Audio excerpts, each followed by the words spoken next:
YouTube, it's Lisa. Long time no talk to. I'm going to do a very quick unboxing and initial impressions. I got an order in from Goulet Pens.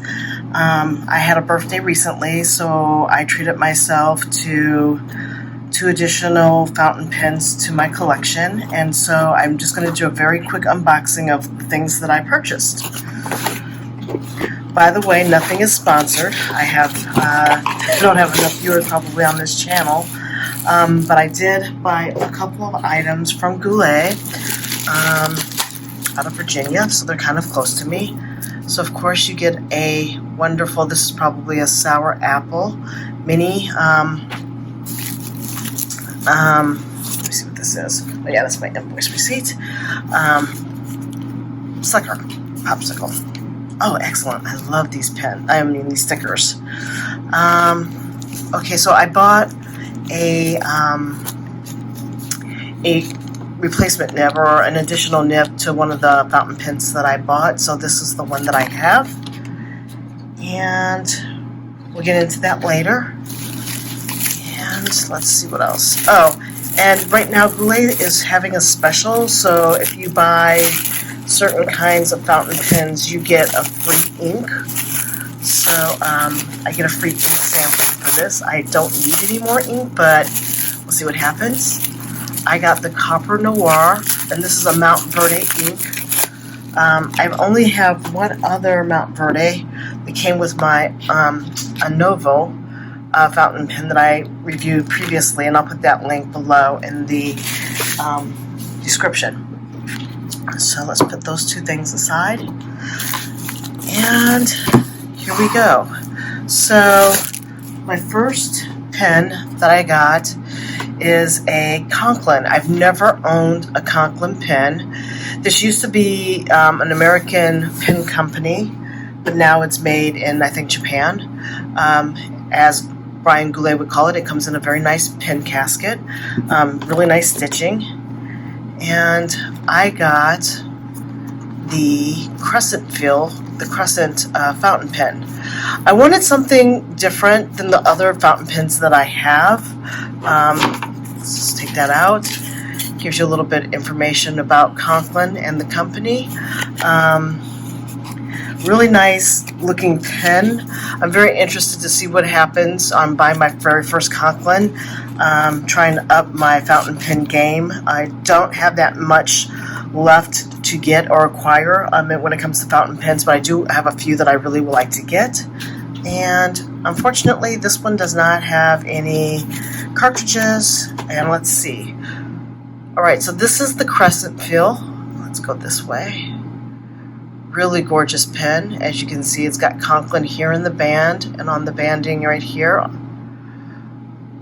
There you go, there's Conklin. And Conklin here, this is the Cresent fill mechanism. So my understanding is there's a locking mechanism on this so that you don't inadvertently push this to fill it. There is a bladder in this pen, and over here there's this little niche right here. So when you want to fill it, oops, you're supposed to be able to move the Crescent over. Let's see here. Oh, this moves. Okay, so the round part moves, not the actual Crescent. This doesn't move, but this part does. So this allows you to kind of squeeze this down. Let me show you that. Squeeze it down and fill it with ink. So that's the bladder fill. I know that having this pen, eventually the bladder will probably wear out and I'm going to probably have to get a new one. But I like the novelty of this, and it's supposed to be pretty comfortable in hand. It feels very lightweight. I don't have a lot of weight to it. It posts, and I tend to hold my pen here. So this Crescent is actually not uncomfortable at all in hand. I love the black nib, but I do wish that this nib was going to be in rose gold. So this is where the spare, let's just see here. Let's take this piece of tape off of here. Oops, tearing, so we'll just fold it over. The spare nib will also allow me to have the gold nib look that I wanted to have, and as you can see, I have a wonderful Conklin. Ooh, let's see if we can get this in focus. There we go. I have this. This is the flex nib for Conklin. So Conklin nibs are supposed to have in here. Let's see if I can do this. Right here is a crescent. I'm sorry about the light. I'm shooting in the evening, but there's like a little half moon right here. And I got this one, I think, in a stub nib originally. So this one's a stub, and then I think this other one is the OmniFlex. So this one will have a little bit more flex in it than this one, but I do like the ideal of being able to vary my line width when I'm writing. So that is the first fountain pen that I have, and I'll do another review of this pen probably later in more detail. I'm not even going to probably fill it at this point. It's just a really quick unboxing and initial impressions, but it's a beautiful pen, and I'm really glad that I went ahead and procured it. So let's just get this in here. I think this needs to slide underneath. This band has no flex in it whatsoever, but that is fountain pen number 1. And I am really looking forward to writing with that. So we'll put this one to the side. So there's the Conklin, that is the first one, and the spare nib. The second items that I purchased, I'm really looking forward to this one as well. Let's take this stuff out. So I got just a couple of extra ink samples from them. And paper, very well wrapped. Another Goulet pen sticker. I do like their stickers. And my invoice and the thank you card. And Randall packaged these, and you can always leave a review about how they packaged them. I have another wonderful mini Tootsie Pop. And this one is a Pelikan. And this is my first Pelikan, and probably maybe my last, maybe not. I don't know. We'll see how that goes. Nice little box here with the Pelikan logo on it. Cardboard box, nothing fancy there. Then it has for this the little pull tab if you're having issues pulling this out. And then it's wrapped up in this nice little kind of cloth-like material. Then it has literature about the Pelikan brand, which I'll read later, how to fill it, probably care and instructions. I think fountain pens are pretty intuitive for the most part, so we'll just put that to the side. And then it's nicely wrapped in a ribbon, which makes it feel like you're really unboxing something. Nice little, I would say this is kind of like a faux, thin, leathery kind of material. And then inside is the pen. This is my first Pelikan pen. I was going to try to get a vintage one. I wanted the M400, however, Goulet does not have them in stock, and since this is kind of a quasi, I would say, goldish nib, that is it. Let's see here. This is the gold marble Pelikan pen, and this is a M200. I was looking for the M400 because I have a lot of what I feel like are smallish kind of fountain pens, and I really was looking for something a little bit bigger. But this tells you that this is the gold marble, and it's an M200. But the pen is beautiful. Just the classic Pelikan type beak is on here for the clip. The finial with the Pelikan logo, really nice. Beautiful pen. Is this a vacuum filled pen? Let's see here. I actually didn't bother to look at the nib on the Conklin, so let's look at that really quick. Sorry about that. I'm going to backtrack on the Conklin. Oh, I did say that this was a bladder filled in the nib size, so I did cover that.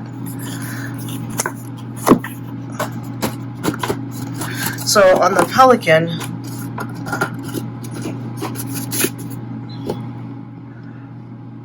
okay, sorry about that. I'm running out of battery time, so this will be quick. I got this one in a fine nib. It is a German made fountain pen. I think this material is a resin plastic.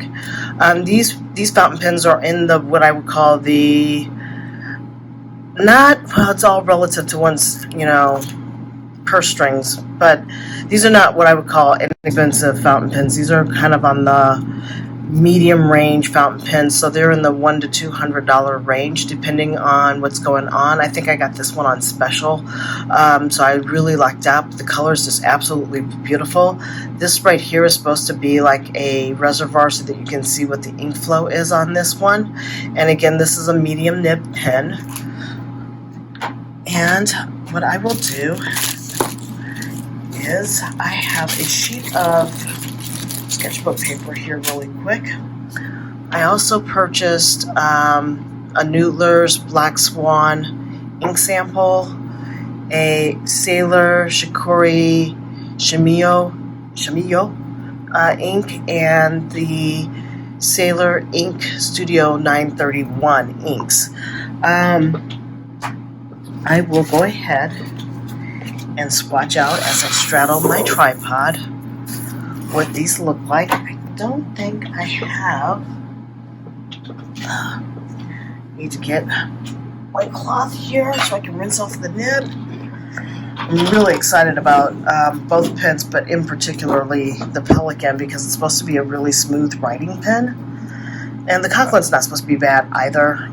It's just with the bladder, it's kind of throwing me off. But let me just go in here and just dip in the Noodler's.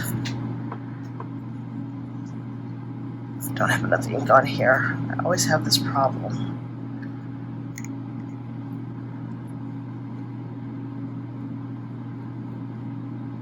Oh yeah. Okay. I will say, oops, without knocking over my handwriting, that the hype of the Pelikan writing experience is accurate. It is an extremely smooth writing pen.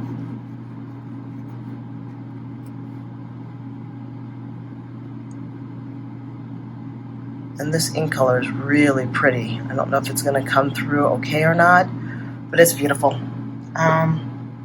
Yeah, definitely worth the hype. I've had this ink before, but it's been a long time since I've had it in a fountain pen, and I saw somebody utilizing it, and I was like, I actually want this color back in my repertoire of inks that I'm utilizing. I'm going to try the Sailor now. I'm just kind of rinsing off my pen to the side with some water.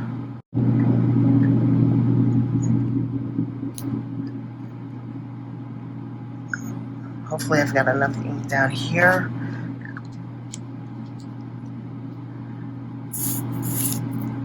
I'm trying to do this and straddle my tripod here.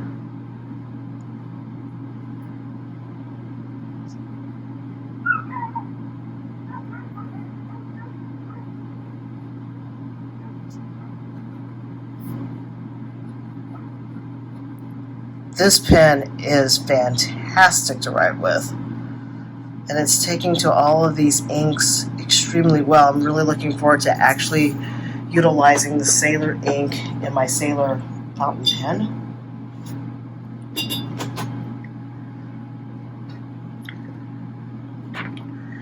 And because the nibs on the Germans are kind of like Western style fine nibs, it's got a good flow to it without having that scratchy feel like a Japanese would. And lastly, the ink that I've got in here is another Sailor.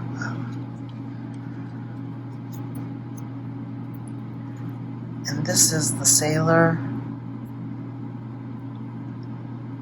Ink Studio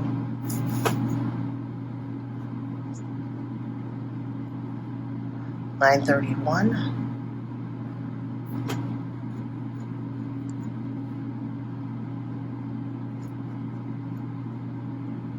Yeah, this ink is just absolutely beautiful. Nice color.